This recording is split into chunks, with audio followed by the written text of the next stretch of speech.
आज की प्रेस वार्ता में आए हुए हमारे तमाम मीडिया के पत्रकार बंधुगण, छायाकार बंधुगण, आप सभी का मैं स्वागत करती हूँ, अभिनंदन करती हूँ। आज प्रेस वार्ता का मुख्य विषय है कि बड़े बजट का ढोल पीटने वाली रेलवे ने बिहार को योजनाओं के माध्यम से किस तरह से अनदेखी की गई है। 20 ऐसी योजनाएं हैं जो रेलवे ने दिया है, लेकिन जब उन योजनाओं का आर्थिक स्वरूप को आप देखेंगे तो बहुत ही उसका आर्थिक स्वरूप छोटा है। छोटा ही नहीं बल्कि मैं तो कहूँगी कि हास्यास्पद है जब आप उस स्वरूप को जानेंगे। हालांकि हमारे आदरणीय नेता नीतीश कुमार जी ने बहुत स्पष्ट तौर पे केंद्र सरकार से मांग किया था कि रेलवे का बजट अलग से पेश किया जाए, जैसे 2017 से पहले किया जाता था, लेकिन केंद्र ने, वित्त मंत्री जी ने रेलवे के बजट को केंद्र बजट में शामिल करते हुए उसे मूल बजट के तौर पे पेश किया सदन में। इन तमाम बिंदुओं पे कि रेलवे का बजट कैसा है, बिहार की अनदेखी किस तरह से की गई है, इन तमाम बिंदुओं पे मैं आग्रह करूंगी पार्टी के प्रवक्ता सह पूर्व विधान पार्षद आदरणीय श्री रणवीर नंदन जी को कि वो आपसे इन तमाम बिंदुओं पर मुखातिब होकर के अपनी बातों को आपके सामने प्रस्तुत करें। धन्यवाद अंजुम जी। और हमारे प्रेस के हमारे माननीय साथीगण, अंजुम जी ने जैसा बताया उसी की कंटिन्यूटी में मुझे यह अवश्य कहना है कि बड़े बजट का ढोल पीटने वाली रेलवे ने बिहार की योजनाओं के साथ क्या किया है। आपको भी प्रपत्र मिला है और आपको जानकर आश्चर्य होगा कि जो बिहार की 20 योजनाएं चल रही है उसमें मात्र रेलवे ने 1,000 रुपये आवंटित किए हैं। अब उन्होंने क्यों 1,000 रुपया आवंटित किया है, ये कोई उनकी टेक्निकलिटी होगी, परंतु हमें लगता है कि केंद्र सरकार के रेलवे बजट में जो इजाफा है वह महज एक दिखावा है। भारतीय जनता पार्टी के साथियों के द्वारा जब से केंद्रीय बजट आया तो उनके बड़े बड़े नेताओं ने रेलवे बजट की तारीफ की कि 8,000 करोड़ से भी ज़्यादा रुपये केंद्र सरकार ने बिहार को रेलवे के मद में दिए हैं। परंतु यदि आप बिहार की 20 योजनाओं को आप देखेंगे तो पता चलेगा कि इन योजनाओं में न कोई अपेक्षित काम हुआ है, और यदि कोई बजट का एलोकेशन हुआ है तो ऐसा हुआ है कि उसमें क्या होगा। और पटना साहिब के अतिरिक्त प्लेटफार्म के साथ आरा, सासाराम, मुजफ्फरपुर, सीतामढ़ी, दरभंगा, कुशेश्वर स्थान, मोतिहारी, सीतामढ़ी, जयनगर, निर्मली, नई लाइन, भभुआ में याटी टर्मिनल समेत जितनी भी योजनाएं हैं, रेलवे यह बताए और भारतीय जनता पार्टी ये बताए कि 1,000 रुपये देने का आखिर क्या मतलब है।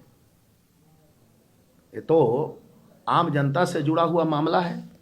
और हम तो ये जरूर कहना चाहेंगे कि बिहार का यदि रेलवे का क्षेत्रफल आप देखेंगे तो बिहार में रेल मार्गों की कुल लंबाई 5400 किलोमीटर है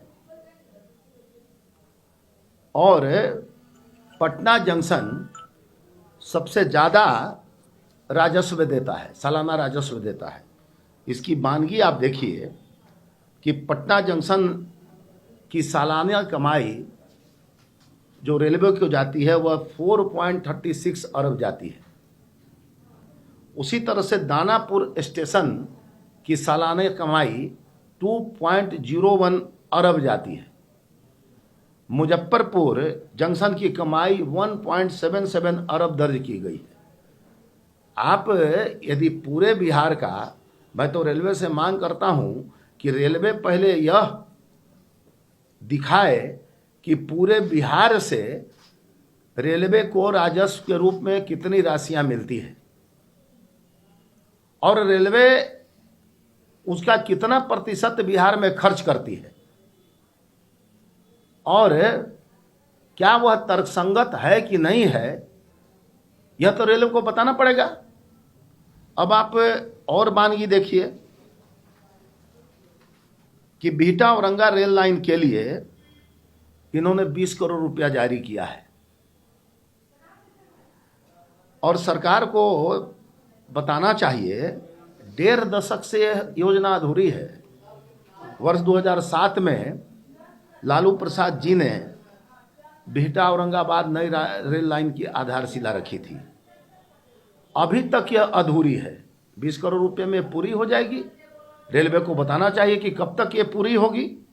तो हमें लगता है in comparison to other states केंद्र सरकार ने बिहार के साथ रेलवे बजट में बहुत बड़ा सौतेलापन किया है। और साथ साथ ये भी कहना चाहूँगा कि अभी जितनी योजनाएं चल रही है ये तो हमारे नेता मानवर नीतीश कुमार जी की देन है। रेलवे के क्षेत्र में जब हमारे नेता रेल मंत्री थे कितना काम हुआ, बिहार को कितने बेहतर ट्रेनों की सौगात मिली। कई रेल कारखाने नीतीश कुमार जी के मंत्रित्व काल में शुरू हुए। नालंदा रेल कोच कारखाना इसी में शामिल है। कोसी रेल पुल, मुंगेर रेल पुल समेत कई अन्य सौगात मानवर नीतीश जी ने के समय बिहार को मिला। तो भारतीय जनता पार्टी का ये कहना कि हमने 8,000 करोड़ रेलवे के विकास के मद में बिहार को दिया, ये ऊंट के मुंह में एक तरह से जीरा की बात है। मैं आपको सारा जो है एक सूची भी दे रहा हूं कि कौन कौन योजनाओं में 1,000 रुपये केंद्र सरकार ने दिया है। और केंद्र सरकार पहले क्या था, हमारे नेता नीतीश जी ने कहा कि भाई रेल बजट अलग होता था, चर्चाएं होती थी। और रेल क्या है, spinal cord of the development of the country है। और उस रेल बजट को इन लोगों ने केंद्रीय बजट के साथ एसिमुलेट कर दिया, मिला दिया। तो एक आशा बनी रहती थी। राजस्व का एक बहुत बड़ा साधन रेल है और उस रेल के बजट को अलग से न पेश करके एक साथ बजट में पेश करने की एक साजिश केंद्र सरकार ने अपनी कमजोरियों को छिपाने के लिए दिया है। और बात भी सही है, ये बजट कुछ बनाते हैं, लोकसभा में ये बजट कुछ पास करते हैं और खर्च कुछ करते हैं, इतनी इनकी असमानता है। तो बिहार में रेल बजट में केंद्र सरकार ने बिहार के साथ बहुत बड़ी पक्षपात पूर्ण नीति अपनाई है।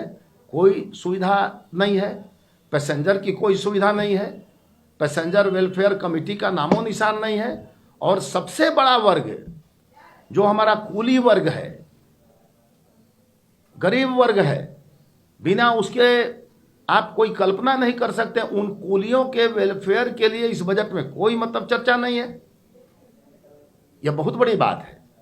ये एक तरह से देखा जाए तो श्रम का बहुत बड़ा अपमान है।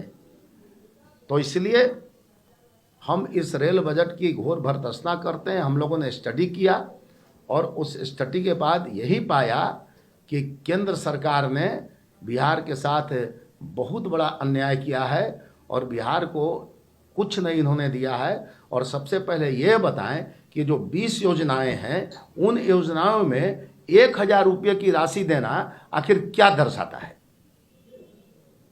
यही दर्शाता है कि सरकार जो है, सरकार के पास पैसा नहीं है, सरकार दिवालियापन की ओर अग्रसर है। और आप देख रहे हैं अभी जो बवाल मचा हुआ है पूरे देश में, अडानी के रूप में जो व्यवहार जो बवाल मचा हुआ है, तो कहीं ना कहीं ये सरकार जो है बिचौलियों के साथ खेल रही है। और सारा जो विकास का पैसा है, डेवलपमेंट का पैसा कहाँ जा रहा है, किस प्रकार से खर्च हो रहा है, ये आम जनता के समझ के बाहर की चीज़ है। आप वंदे भारत ट्रेन ला रहे हैं, ठीक है, स्वागत योग्य कदम है, लेकिन जो ट्रेनें चल रही है, जिसका परिचालन हो रहा है, उसका समय जो है निर्धारित होना चाहिए, उसके साफ सफाई का ख्याल रखना चाहिए। उसकी कैटरिंग कितनी वर्स्ट हो गई है। आज से 3, 4, 5 दिन पहले हम लोगों ने देखा सोशल मीडिया पर कि श्रमजीवी एक्सप्रेस के सारे पैसेंजर शिकायत कर रहे थे कि उनको कच्चा चावल, कच्ची रोटी, बिना सीझा हुआ दाल उनको मिल रहा है।